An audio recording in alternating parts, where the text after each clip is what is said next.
Hi, everybody, and welcome back to Living To Do's review of Married at First Sight, Season 14, Episode 1, called The Weddings Are Coming, The Weddings Are Coming. We get our first look at these five couples out in Boston. The first couple that we are going to talk about is Lindsay and Mark. Mark is the first one that's introduced to us. He's labeled as Mr. Wicked Committed. He has three cats that he thinks of them as his practice kids, so that's a good sign. He wants kids. He looks like one of the biggest guys we've had on Married at First Sight, the series. He is an only child. His mother is in a home. I believe she has dementia. His father is deceased. Mark has pretty eyes. They're really pretty, but he looks like a deer caught in headlights because they're so big and open. It could be a little off-putting to some, but they're really pretty eyes. He is paired up with Lindsay. Lindsay's 34, and she's labeled the wild card. She says she has her blood type is B positive, and so is her outlook on life. So she has a good attitude so far. She has a rough relationship with her mother. Her mother seems not to want have anything to do with her. We don't know why. I don't know if she will tell us this season. I'm really interested because she mentions this more than once, and it's very hurtful. It brings her to tears. That her mother doesn't seem to want any part of her. But she does have a caring heart. She says that she's a caregiver. So I hope that she has that positive caregiver attitude when it comes to Mark's mother. I'm sure she'll be compassionate regarding his situation. The next couple we're going to talk about is Olajuwon. Olajuwon is 29. He's called the ex-playboy, and he looks it. He's like a athletic, or he's very fit. His body's really fit. He has a lot of tattoos. I heard through the grapevine that Olajuwon was Jeopardy's friend from past seasons ago on Married at First Sight. In fact, Jeopardy was on the first Boston season. They're in Boston again. This is their second time around in Boston. And the way this guy acts, he seems immature. I think he's the youngest one out of the bunch. He's very talkative. He always gives the right answers, but that might be a red flag. Then I don't know. I'm thinking maybe he could surprise me like Woody did down in New Orleans, or maybe he is exactly what he looks like, just a playboy and not really serious. He might be coming on this show for clout. He looks like the type. He says his deal breaker is that his wife has to cook. If she doesn't cook, that's a deal breaker. I mean, a lot of these things are red flags. You should be cooking together. I don't know why she has to cook. I'm not sure I like him. Right off the bat, I have to say, at this point in meeting him in this first episode, I don't quite like him. And just right off the beginning, off the rip, he's just too talkative. He kind of gets on my nerves already, as does Lindsay. The person he's paired up with is Katina. She's 30, and she is party girl no more. I think she worked in a club or something, and she was out, she's the kind of person who would be out late. And they show her exercising. She looks fit. She's absolutely beautiful. So, and she has tattoos too, a lot of tattoos on her arm. I don't know. Maybe that Olajuwon and Katina are paired up great based on their, excessive exercising and multiple visible tattoos. Um, I hope he likes a woman with tattoos. Maybe you're a guy with tattoos, but you don't want your woman to have tattoos. She's really pretty. I think it kind of takes away from her beauty a little bit, but that's just me. Um, um, it's so weird that they both live in Boston. They both are like gym rats, and they have tattoos. They're nice looking people, and he's a party boy. And she, I think, worked in the club, or she's out there partying until 3 in the morning. How is it that they don't know each other? I don't want to know if I want to know if they're going to be another couple that meet at the altar and already know each other. Because it's just really weird. Boston, I don't know, that a happening place. They got a lot of hangouts there. I don't know. It just seems like you're into a lot of the same things. Seems like you would have ran into each other. Your paths would have crossed at some time. Well, that remains to be seen. So we'll find out. The next couple was Noe. I think that's how she pronounced it. Noi, and Steve.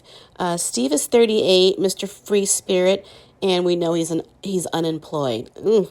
I don't know how that will fare.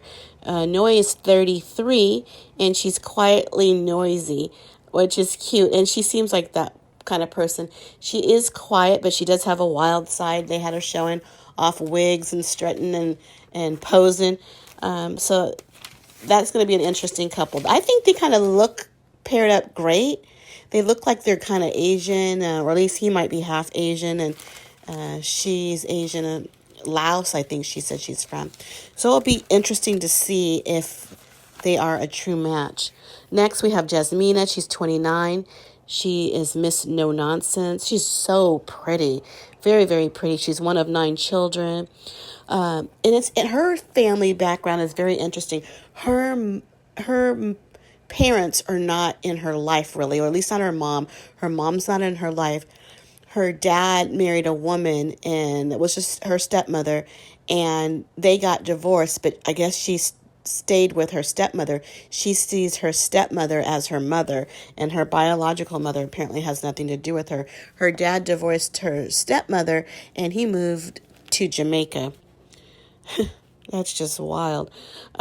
She's married. She's going to be married to Michael. Michael's 28. His tag is he's training for love. Michael seems too serious, and actually, Jasmina is serious. Michael seems more serious than Jasmina.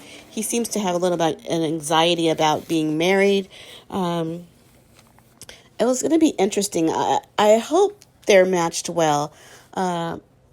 To look at them and a little bit on paper that I see how they could be with their seriousness and wanting to find love. It's nice to have a guy committed to this.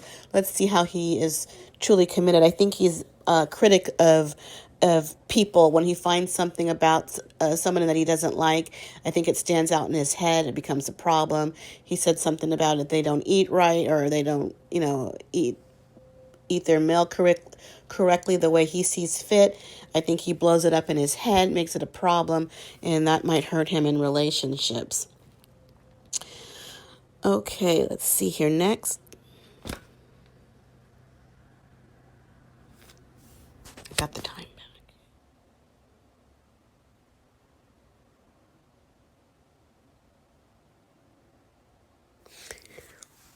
All right, the last couple is Chris and Elisa. Chris is 35. He's a real estate agent, and they call him Mr. Monogamy, which sounds good. He's into disc golf, and we see him play it. He's also the president or the vice president of the association of this sport, which I don't know. It's kind of interesting. Alyssa is 30, and she's looking for her forever home. I wasn't really fond of Alyssa. Something about her. She seems a little snooty. I don't know. She doesn't really seem likable. So we'll have to find out how this season unfolds. If she's going to be one of those people are just weren't ready for this process.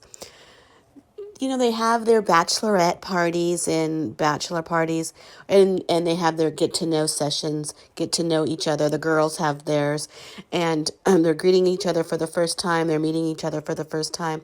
And not much to talk about here other than Lindsay tells the girls that she doesn't want a guy who has a belly or baby teeth. It's so funny. She doesn't want little chicklet teeth on her husband. And the belly fat is a little funny because, like I said before, Mark is a little, he's a little fat fit. He's really thick, but he's very athletic. He's into the health and fitness industry. He does something with that. I think he manages something, probably gyms or something like that. So he's fit. He's fit enough. As far as the belly, maybe a little belly, but he's very athletic. And I don't know how she's one to talk about bellies because she has a little belly herself. But she does exercise. So I don't know. We'll see if that's an issue. They made mention to point it out to us. So I don't know if that's something that's going to come out later in the episodes coming. The guys meet up and we see Olajuwon he's talkative. He says he's called the Facebook crook. Extremely talkative. He says all the right things, but he could have rehearsed all that. I just don't know. He just seems like a player. The way he was grinding disgustingly on those strippers the night before his wedding, I hope he got out of his system because it didn't look like it. It looked like he had a lot to give. And his girlfriend or his wife to be, she was a party girl at once. I wonder if they're just saying that to get on the show. Are they both partiers? I just don't know how these people didn't meet Olajuwon and his wife to be because they're very, very similar in a lot of ways. So nothing much happened there. They did show us one wedding. The one wedding was Lindsay and Mark's. Lindsay was drinking all during her getting ready for the wedding. She was drinking on the bus, champagne, too much to drink. She was drunk, more than tipsy. I think she was drunk. She was just obnoxious. And she seems like she has an obnoxious personality sober, so she's way over the top drunk. You might want to see that once on TV, but that will get old. And I don't know who could live with somebody like that. She's just way too much to deal with. She's burping on the way walking towards the aisle to go, to walk down the aisle towards her wedding. And she's, belching like a dumb jock. She shows way too much of her personality. She needs to tone that down a couple of notches. I know Mark at first had it showed him as with the goofy personality, but hers is just, he's goofy and she's obnoxious. So I don't know how that's going to mesh. When they were getting to know each other after their wedding, they got married outside. They were sitting on a bench talking, and one of the first questions she asked is, "What time do you go to bed?" I just thought that was kind of a weird question to ask. You need to know that maybe, but one of the first questions, she's just all over the place. She's asking what animal you would you want to be. Everything he said she didn't like. He at the wedding, at the altar, he said something about sharks. Something he's into sharks. I don't know what it is with sharks. She said she doesn't like sharks. He said about a monkey. She didn't like a monkey. And she was drunk. They were outside talking on the bench. She walked away. She was laying on the bench in her wedding dress. She's just so, I don't know. She's just, is that a person that's ready for marriage? I mean, maybe there's someone out there for you. What kind of man wants a woman like that? I don't know this girl. So that was it for Married at First Sight. Right after Married at First Sight, they had Married at First Sight, the after party. So it looks like this is replacing Unfiltered, that was hosted by Jamie Otis, one of the first participants in Married at First Sight, season 1. Now they have hosting this, a real actress, Keisha Knight Pulliam from the Cosby Show, Rudy. So Keisha's up here as the host of the after party. So is she the replacement for Jamie? I just never saw that coming. Keisha says she's been a big fan of the show, and she is a newlywed herself. She just got married to Pretty Boy actor Brad Johnson. So yeah, she's a newlywed just like these girls.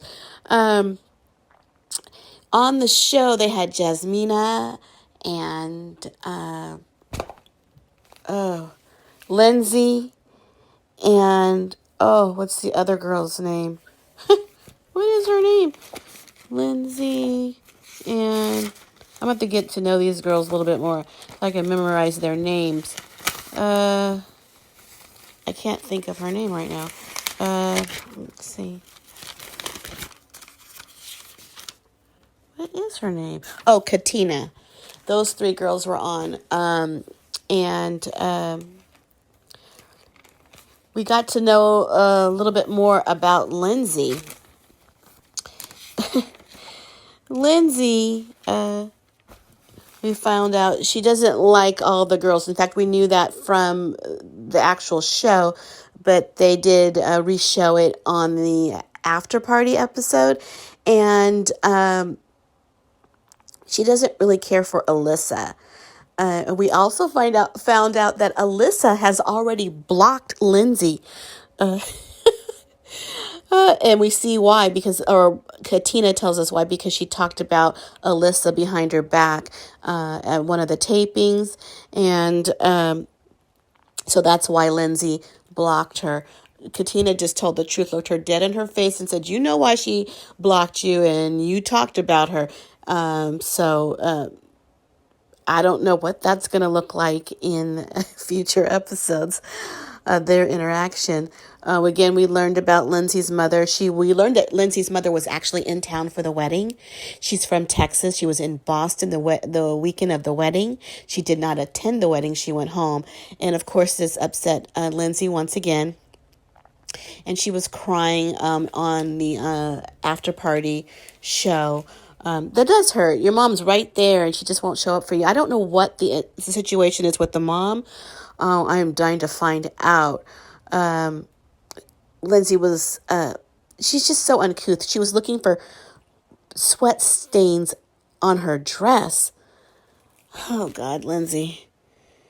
You're just showing what you're showing of us, what you're showing of yourself now.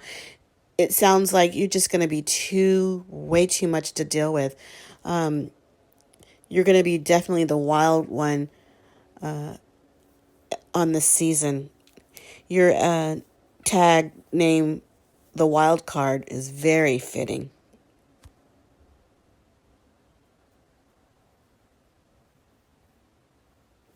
Oh my God.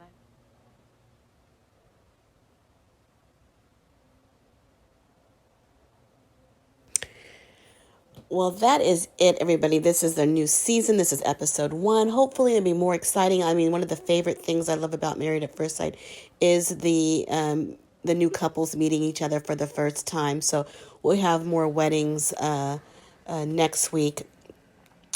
So I want to ask you all if you would please subscribe or like this channel. This is my second season of reviewing this show. I've been watching it from the very first season.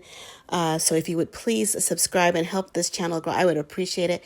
And I would thank you in advance. I also have started reviewing Power Book 2, Ghost. I've recorded the first 5 episodes of a review for each 5 episodes that have aired so far.